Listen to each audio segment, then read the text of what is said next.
सुप्रभात बच्चों। मैं डॉक्टर विभूति भूषण, सहायक प्राध्यापक एसएनएस आरकेएस कॉलेज सहरसा,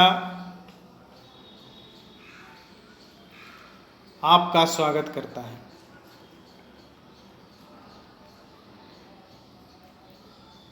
आज मैं अपने व्याख्यान में आप लोगों को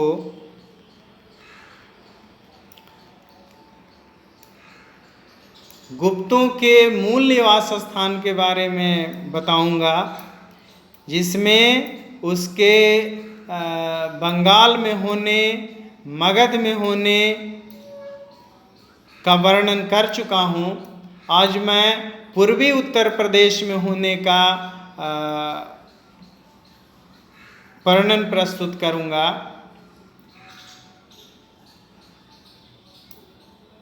इसमें एस.आर. गोयल साहब का कहना है कि गुप्तों का मूल निवास स्थान पूर्वी उत्तर प्रदेश का कोई क्षेत्र रहा होगा, और अपने इस मत को पुरातात्विक साक्ष्यों से प्रमाणित करने का प्रयास किया है, जिसमें वो कहते हैं कि यदि किसी भी साम्राज्य के प्रारंभिक लेख एवं सिक्के जिस क्षेत्र से प्राप्त होते हैं, माना जा सकता है कि वो क्षेत्र उस वंश का या उस साम्राज्य का प्रारंभिक या मूल स्थान रहा होगा। और इनका कहना है कि गुप्तों का अधिकांश प्रारंभिक सिक्के एवं लेख पूर्वी उत्तर प्रदेश क्षेत्रों से ही प्राप्त होते हैं। इसलिए गुप्तों का मूल निवास स्थान पूर्वी उत्तर प्रदेश रहा होगा, जिसमें वो कहते हैं कि प्रारंभिक राजा चंद्रगुप्त प्रथम, जिसका एक महत्वपूर्ण सिक्का चंद्रगुप्त कुमार देवी प्रकार या विवाह प्रकार या राजा रानी प्रकार का जो सिक्का है, वो बहुतायत मात्रा में पूर्वी उत्तर प्रदेश क्षेत्रों से प्राप्त होता है।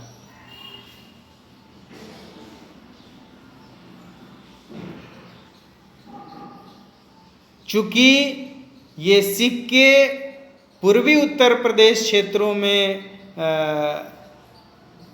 बहुतायत में मिला है, यानी कि जो सिक्के प्राप्त हुए हैं उसमें अधिकांश सिक्के पूर्वी उत्तर प्रदेश से ही प्राप्त हुए हैं, इसलिए गुप्तों का मूल निवास स्थान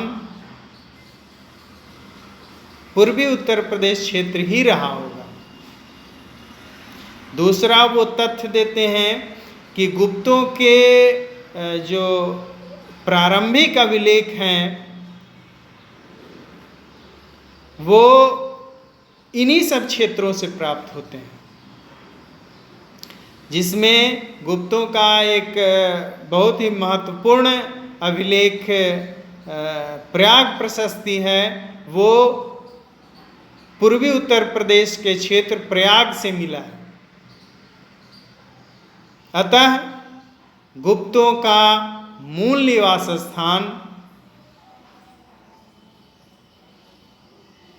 पूर्वी उत्तर प्रदेश ही रहा होगा, जिसके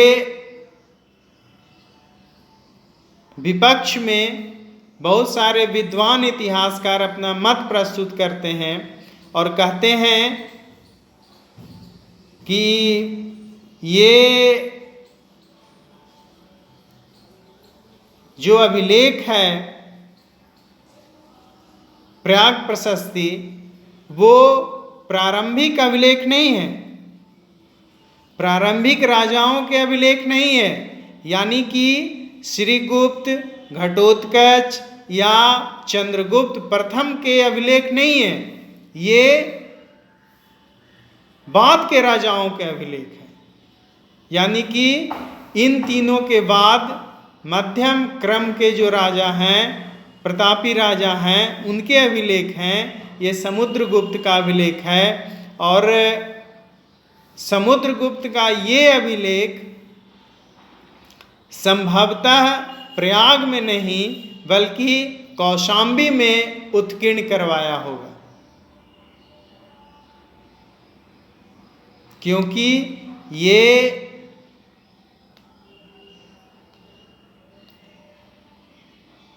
सम्राट अशोक का जो स्तंभ है जिस पर वो अपने अभिलेख उत्कीर्ण करवाए हैं, उसी के नीचे समुद्रगुप्त अपने लेख अंकित करवाया है, जो मूल रूप से कौशाम्बी में था, जिसे उखाड़ कर वहाँ से निकाल कर मध्य युग में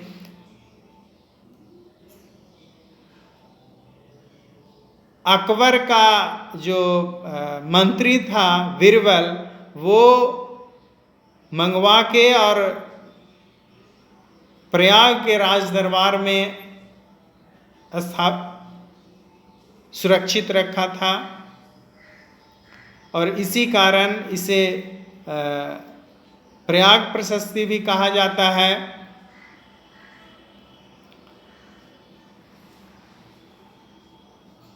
लेकिन ये अभिलेख जो है वो मूल रूप से प्रारंभिक राजा का नहीं है और प्रयाग में भी ये अवस्थित नहीं था। इस आधार पे ये नहीं कहा जा सकता कि गुप्तों का मूल निवास स्थान पूर्वी उत्तर प्रदेश रहा होगा। दूसरी बात, उनका ये भी कहना है कि गुप्तों के प्रारंभिक राजा का जो सिक्के हैं वो पूर्वी उत्तर प्रदेश से मिलते हैं, जिसके विपक्ष में इतिहासकार का कहना है कि प्रारंभिक राजा चंद्रगुप्त प्रथम के कुछ सिक्के पूर्वी उत्तर प्रदेश से मिलते हैं, लेकिन सभी सिक्के वहीं से नहीं मिलते हैं।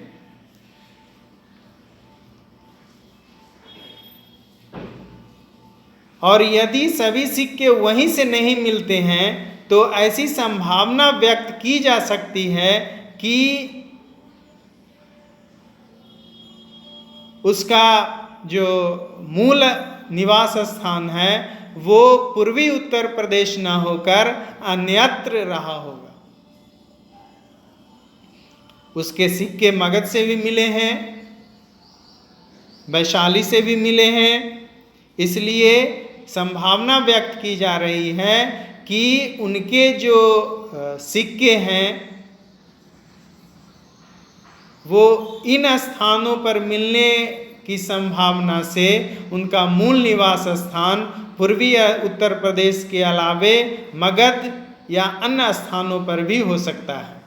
लेकिन इन उत्पत्ति के कई स्थानों का विवेचनात्मक वर्णन करने के पश्चात ऐसा संभावना व्यक्त किया जाता है कि गुप्तों का मूल निवास स्थान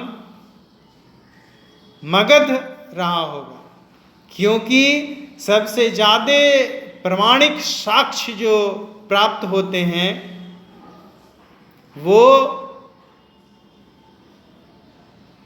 मगध की ओर सबसे अधिक इशारा करता है। इसलिए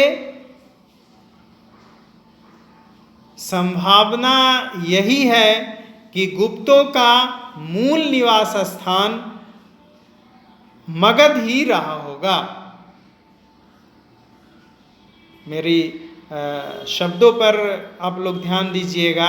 मैं ये नहीं कह रहा हूं कि गुप्तों का मूल निवास स्थान मगध ही है। मैं ये कह रहा हूं कि गुप्तों का मूल निवास स्थान मगध रहा होगा, यानी कि ऐसी संभावना प्रबल है।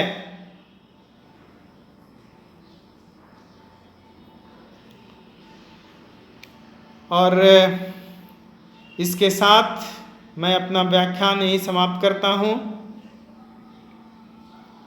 नमस्कार।